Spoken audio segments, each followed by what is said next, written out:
तो मूवी के स्टार्ट में हम एक फैमिली को देखते हैं जिसमें हस्बैंड का नाम होता है जेरी लीन। उसके साथ उसकी वाइफ और 2 बेटियां होती हैं। जेरी बेसिकली एक रिटायर्ड CIA ऑफिसर हैं। जेरी अपनी फैमिली को लेकर किसी दूसरे शहर में जा रहे होते हैं, लेकिन रास्ते में ही ये सब एक ट्रैफिक में फंस जाते हैं। ये अपनी गाड़ी से उतरते हैं देखने के लिए कि इतनी ज्यादा ट्रैफिक जैम क्यों है, और तभी उसी वक्त उस शहर में ज़ॉम्बीज का एक बहुत खतरनाक अटैक हो जाता है। ये ज़ॉम्बीज अपने रास्ते में आने वाले सब लोगों पर अटैक करने लगते हैं और सबको काट कर गिरा रहे होते हैं। जेरी यहाँ पर एक खास बात ऑब्जर्व करते हैं कि जब भी कोई ज़ॉम्बी किसी नॉर्मल इंसान को काट रहा है तो वह इंसान 15 ही सेकंड में खुद भी ज़ॉम्बी बन जाता है और यह ज़ॉम्बी वायरस बहुत स्पीड से फैल रहा है। खैर, किसी तरह अपनी जान बचाकर अपनी फैमिली के साथ वहां से भाग जाते हैं। अभी ये रास्ते में ही होते हैं, जेरी को उनके एक दोस्त की कॉल आती है। बेसिकली ये दोस्त भी CIA का ही हिस्सा है। जेरी अपने दोस्त से हेल्प मांगता है ताकि वह खुद को और अपनी फैमिली को रेस्क्यू करवा सके, और अब जेरी और उसकी फैमिली एक बिल्डिंग के पास पहुंच जाते हैं क्योंकि इसी बिल्डिंग के छत पर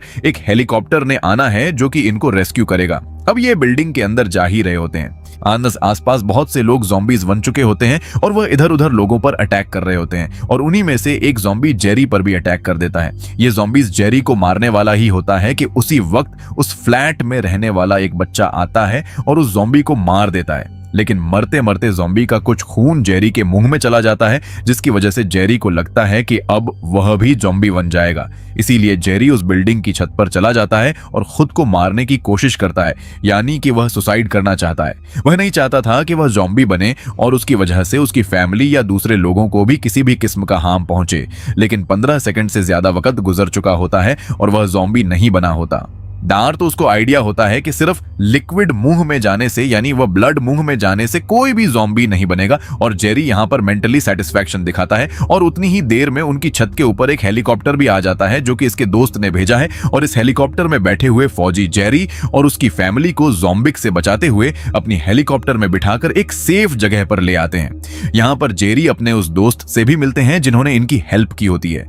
ये दोस्त बताते हैं कि इनकी तकरीबन हर जगह पर फैल चुका है, तमाम मुल्कों में तमाम कंट्रीज इसको रोकने की कोशिश कर रही हैं, लेकिन यह वायरस रुकने का नाम ही नहीं ले रहा है। लोगों को खाने पीने की शॉर्टेज हो रही है और सब कंट्रीज की भी डैमेज है, जिसकी वजह से एयरपोर्ट्स, रेलवेज और रोड्स भी बंद हैं। एंड इनके दोस्त यह भी बताते हैं कि तुम्हें डॉक्टर फास्ट ट्रैक से मिलना होगा, क्योंकि यह डॉक्टर ज़ॉम्बी वायरस पर काफी अरसे से रिसर्च कर रहे हैं और ये यकीनन कोई ना कोई सॉल्यूशन इस चीज का निकाल लेंगे। इसके अलावा यह भी बताया जाता है कि यह वायरस इनिशियली कोरिया में फैला था और हमें उसके मुतलिक एक ईमेल भी रिसीव हुई थी, लेकिन उसके बाद हमने उनसे कांटेक्ट करने की कोशिश की, लेकिन हमें उसमें सक्सेस नहीं मिल सकी। और अगर हमें यह पता चल जाए कि यह वायरस स्टार्ट कैसे हुआ था, इसकी शुरुआत कैसे हुई थी, तो शायद हम इस वायरस को रोक सकें, इसकी कोई वैक्सीन बना सकें, और इसी बात का पता लगाने के लिए हम डॉक्टर फाउसबैक को तुम्हारे साथ भेजने वाले हैं। अब जेरी डॉक्टर और अपनी टीम के साथ साउथ कोरिया जाने के लिए रेडी हो जाता है। जैसे ही ये सब साउथ कोरिया पहुंचते हैं तो वहां के इन्फेक्टेड ज़ॉम्बीज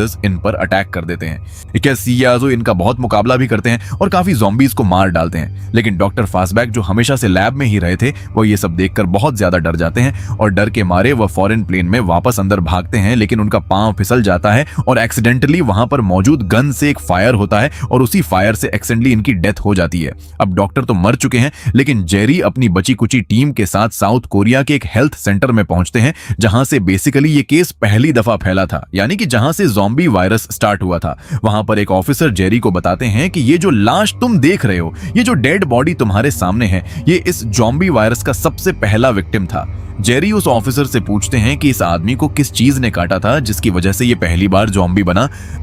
लेकिन वो ऑफिसर इसके बारे में कुछ ज्यादा इंफॉर्मेशन नहीं रखते थे। अभी ये सब यहाँ से जाने ही लगते हैं तो वहां पर जेल में बैठा हुआ एक कैदी इन सब की अटेंशन अपनी तरफ करता है और इन सबको इन होने वाले इंसिडेंट्स के मुतालिक बहुत सी बातें बताने लगता है, जैसे कि इजराइल अपने मुल्क के चारों तरफ एक बहुत बड़ी दीवार खड़ी कर रहा है, क्योंकि इजराइल पहले से जानता था कि यह अटैक होने वाला है। उसको यह खबर पहले से ही थी और इस सब के पीछे इजराइल की इन्वॉल्वमेंट हो सकती है। इसके अलावा तुम्हें और भी जवाब चाहिए तो तुम इजराइल के शहर जेरूसलम में जाकर एक आदमी से मिलो, वो तुम्हारे सारे कॉन्सेप्ट क्लियर कर देगा, तुम्हारे सारे क्वेश्चंस के आंसर दे देगा। अब जेरी जेरूसलम पहुंच जाते हैं और उस आदमी से मिलते हैं,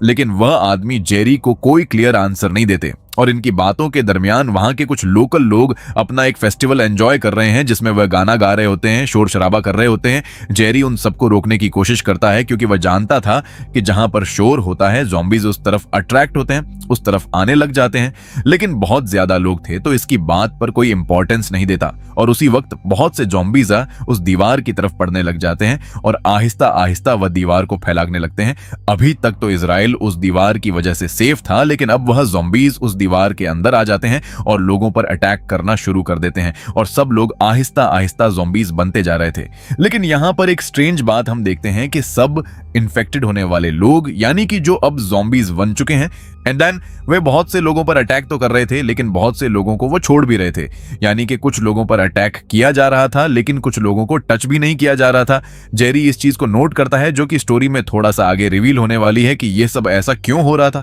खैर उसी वक्त वहां की लोकल आर्मी का एक प्लेन आ जाता है और जेरी और उसकी टीम को वहां से बचा लिया जाता है। जेरी प्लेन में तो आकर बैठ चुका होता है लेकिन इसे अभी भी सुकून नहीं आया और वह गौर करता है, यानी कि वह ऑब्जर्व करता है कि उस प्लेन के पीछे वाले पोर्शन में यह वायरस फैल रहा है, यानी कि कुछ इन्फेक्टेड लोग उस प्लेन में भी मौजूद हैं और वह एक दूसरे को आपस में काट रहे हैं और यह वायरस तेजी से फैलता जा रहा है।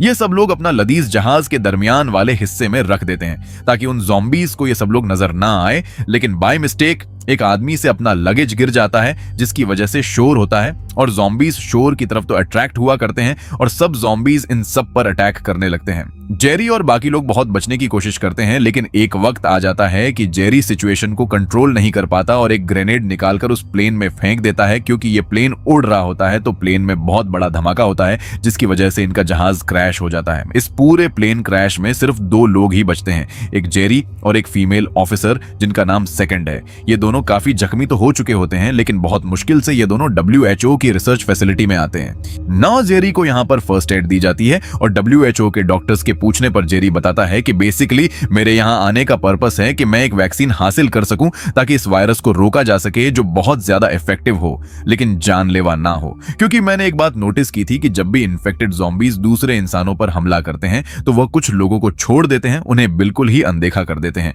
क्योंकि वह लोग पहले से ही किसी ना किसी बीमारी में मुफ्तलात है। यानी कि जो लोग ज़ॉम्बी नहीं थे उनको पहले ही कोई ना कोई बड़ी डिजीज थी और इसीलिए ज़ॉम्बी उन लोगों को छोड़ देते थे क्योंकि ज़ॉम्बी सिर्फ हेल्दी बॉडी को ही इन्फेक्ट करते हैं, सिर्फ हेल्दी लोगों को ही काटते हैं और अपना वायरस उनमें फैलाते हैं। ये ज़ॉम्बी स्मार्ट है, ये पहले से ही बीमार हुए शख्स को नुकसान नहीं पहुंचाते हैं। सन अब बेसिकली ये सब लोग डॉक्टर्स होते हैं तो वह उसे कहते हैं कि हमें तुम्हारी थियरी प्रूफ करने के लिए एक प्रूफ चाहिए, हम ऐसे ही तुम्हारी बातों पर यकीन नहीं कर सकते। जैसे कि हम में से कोई एक आदमी खुद के अंदर बैक्टीरिया इंजेक्ट करके उन ज़ॉम्बीज के सामने जाए और अगर वह ज़ॉम्बीज उस आदमी पर अटैक नहीं करेंगे तो इसका मतलब है तुम्हारी थ्योरी बिल्कुल ठीक है। खैर जेरी ये सब करने के लिए तैयार हो जाता है लेकिन अब प्रॉब्लम ये आ रही थी कि ये बैक्टीरिया वाली वैक्सीन जहां पर पड़ी हुई थी वह उस फैसिलिटी के उस पोर्शन में थी जहां पर सब लोग ज़ॉम्बीज बन चुके थे। तो ये सब लोग बैक्टीरिया वाली वैक्सीन हासिल करने के लिए उस पोर्शन में हैं। इसी वजह से यहां पर शोर होता है और सब ज़ॉम्बीज इन लोगों पर अटैक करने की कोशिश करते हैं। जेरी के कुछ साथी वहां से भागकर अपनी जान तो बचा लेते हैं लेकिन जेरी अभी भी उसी पोर्शन के अंदर होता है